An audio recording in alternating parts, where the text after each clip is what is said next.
It is not a symmetric curve. Again, so in case you forget, your numbers, your critical values go from 0 to infinity. There are no negatives. You have to look up the degrees of freedom. And my advice last week was you take your level of significance and you subtract it from 1. And look up both of these at the same time. If you're doing a right tail test, you take the higher number.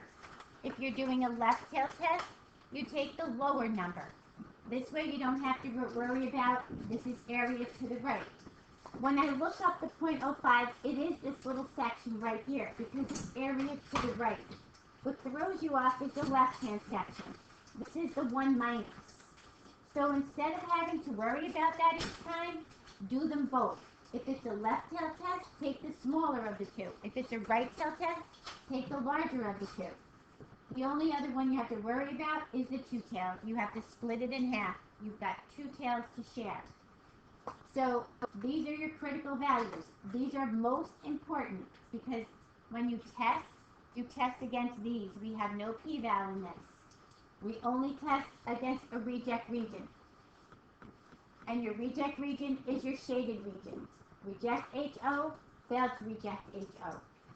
So when you label this is how I want to see this label. So whether you did it or not, you need to make sure that you understand this. Do we? Okay. Yeah, we already did this. We went over this? Yeah. We started on 13. You started on 13? Okay. Alright, so 13 started with the claim. Remember, there's no calculator step for this. There's no calculator step. You have to use the formula for this. I will give you this formula. Now, the most important part is this piece right here. If you have a variance, your variance is your standard deviation squared. So do not square your variance. If you have a standard deviation, then in your formula, you need to square it. So in this case, they gave you a variance. You just take that and you put it in here. Take your test variance and put it in here. Your degrees of freedom is your n minus 1. This is your test statistic.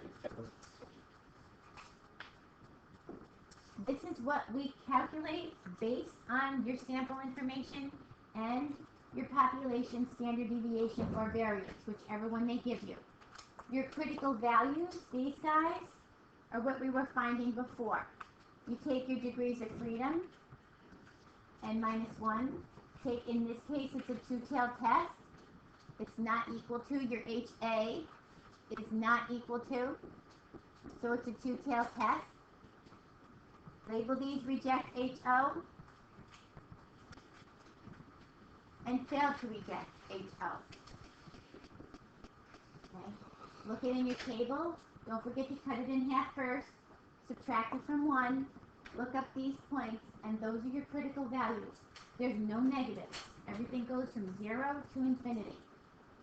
No negatives. Find your test statistic and see where it falls. It falls in the middle here. It falls in your fail to reject H0. Okay. So then you give me your interpretation. Your claim was your HO. So follow your chart. Follow your chart.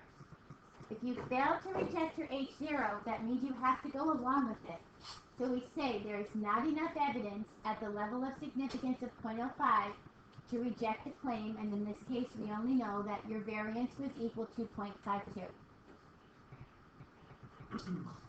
Can everybody do this?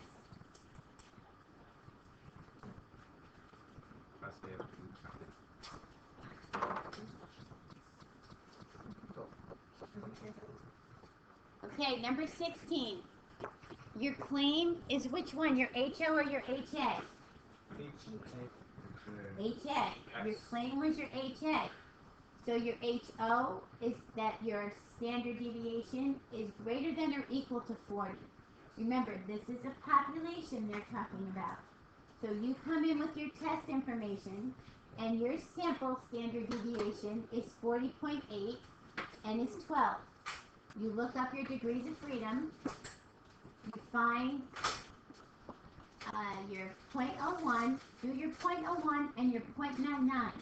Because this guy here, even though this little area right here is .01, you have to look up .99 because you're looking up the area to the right, which is this area. You're looking up the 1 minus this.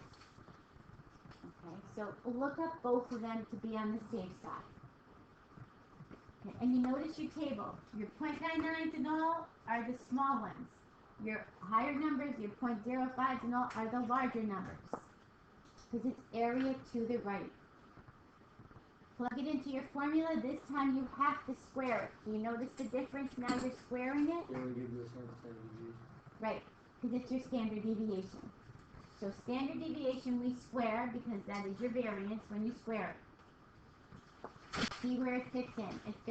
It falls into the fail to reject H0 zone.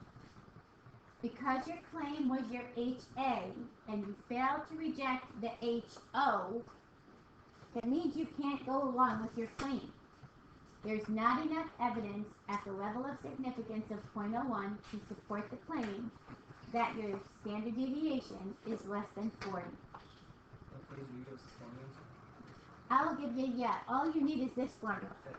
Yeah, I'll give you that formula. But you need to find the critical values. You need to know how to find those. Yep, table 6. Questions on this? Even though this one doesn't have a calculator step, the formula is very basic. Very basic. There's not even a lot of information to give you on this. Yeah, that's like the major thing. When it says standard deviation square, it says variance is weird. Right, you leave it. The school administration says that the standard deviation of test scores from the 8th grade students who took the U.S. History State Assessment is greater than 30 points. A random sample of 18 8th graders had a standard deviation of 30.6. At a level of significance of .01, is there enough evidence to support this administrator's claim? He's saying that there was more of a standard deviation. It varied more than the 30 points. Remember, the greater the standard deviation, the more spread out your curve is. He's kind of saying that the scores were more spread out than they were close together. So we test the claim. The claim is the HA, and he also used the word support in here, which tells us that where the claim is the HA. It's greater than 30. We have a right tail test. So we look up our information at the .01, look up .01 and .99, take the larger number for the critical value, which is your .01. That's your cutoff. Do your test statistic. Again, they gave us a standard deviation, so we have to square it. We find your test statistic to be 17.6868, which falls in your fail to reject H0. So if we fail to reject your H0, which was less than or equal to 30, we can't really go along with the administrator's claim. So there's not enough evidence to support the school's claim that the standard deviation for the U.S. history grade is not more than 30 points at a level of significance of .01. Good? Oh, wait,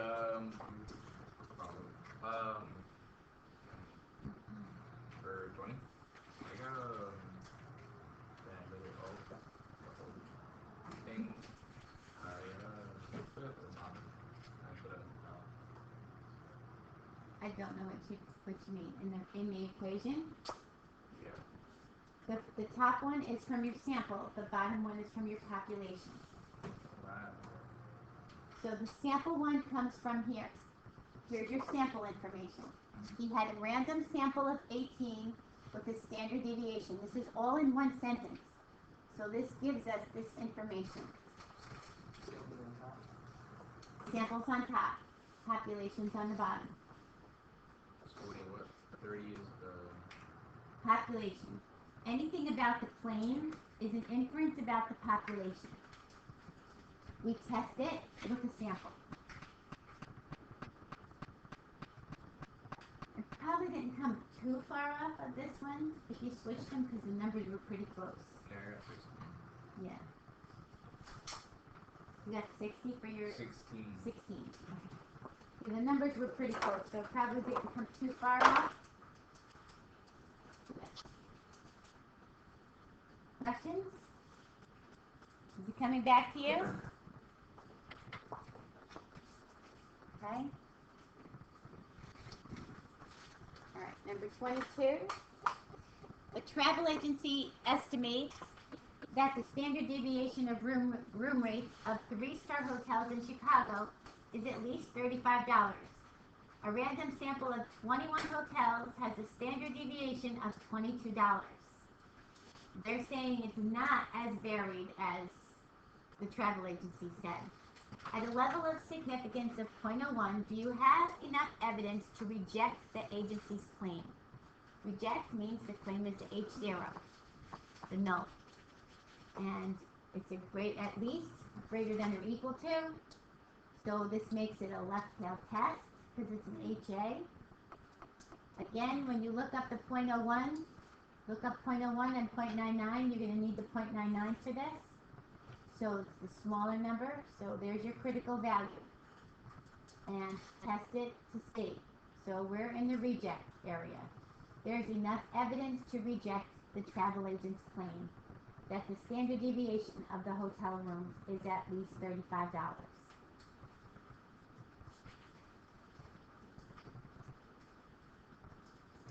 Good?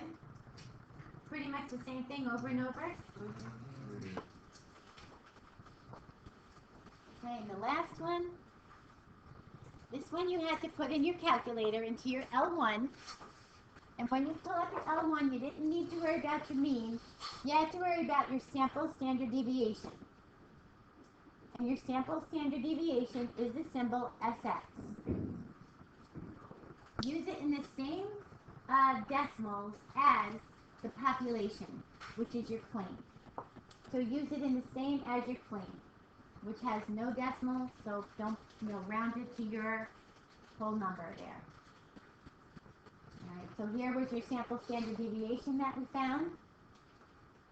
Again, it's the standard deviation, so you're going to square it. And your critical value on this, this was a good one too. It said it's different from. Different from means that it's not equal to, right? It's different. It could be less than, it could be greater than, it's just not equal to it.